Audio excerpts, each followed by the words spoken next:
আল্লাহ পাক বলেন ইন্না আনজালনাহু ফি লাইলাতিল কদর, নিঃসন্দেহে আমি কোরআনকে নাজিল করেছি কদরের রাতে। কোন রাতে? ওয়া মা আদরাকা মা লাইলাতুল কদর। এ নবী মুহাম্মদ সাল্লাল্লাহু আলাইহি ওয়াসাল্লাম, আপনি কি জানেন কদরের রাত কি?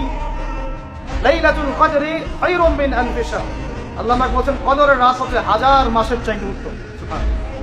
তানাজ্জালুল মালাঈকাতু ওয়ার রূহ, এই রাতে নাজিল হয়, অবতীর্ণ হন ফেরেশতা মণ্ডলী, আসমান থেকে সমস্ত ফেরেশতারা নেমে আসে। ওয়ার রূহ, এবং জিবরাইল আলাইহিস সালাম নেমে আসে।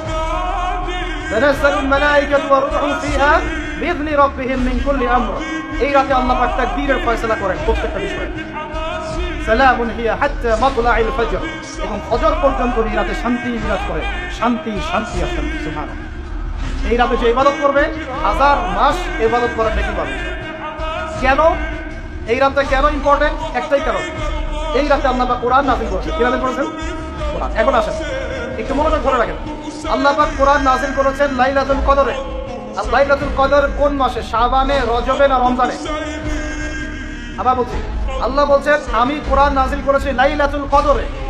লাইলাতুল কদর কি শাবানে, রজবে না রমজানে? তার মানে লাইলাতুল কদর রমজানে। রমজানের কোথায়? রমজানের শেষ দশকে। রমজানের শেষ দশকে 21, 23, 25, 27, 29 এই 5টা বেজর রাতের যে কোনো একটা রাত হবে কি লাইলাতুল কদর। তার মানে আমরা বুঝতে পারলাম কোরআন নাজিল হয়েছে লাইলাতুল কদরে।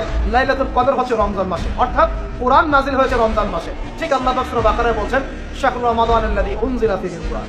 রমজান সেই মাস যেই মাসে শুধু কিবলাই পরিবর্তন হয়নি, শুধু বদরের যুদ্ধই করা হয়নি, রমজান মাসে কোরআনও নাজিল হয়েছে। আল্লাহু আকবার। এখন বুঝতে হবে, এবার এই জায়গায় আসেন, যখন কোরআন নাজিল হচ্ছে তখনকার পরিবেশটা কেমন? এই যুবক ভাইরা একটু খেয়াল করেন, আপনাদের জন্য এই লেকচারটা ইম্পর্টেন্ট, আর আগামীর কাজগুলো আপনাদেরকে করতে হবে।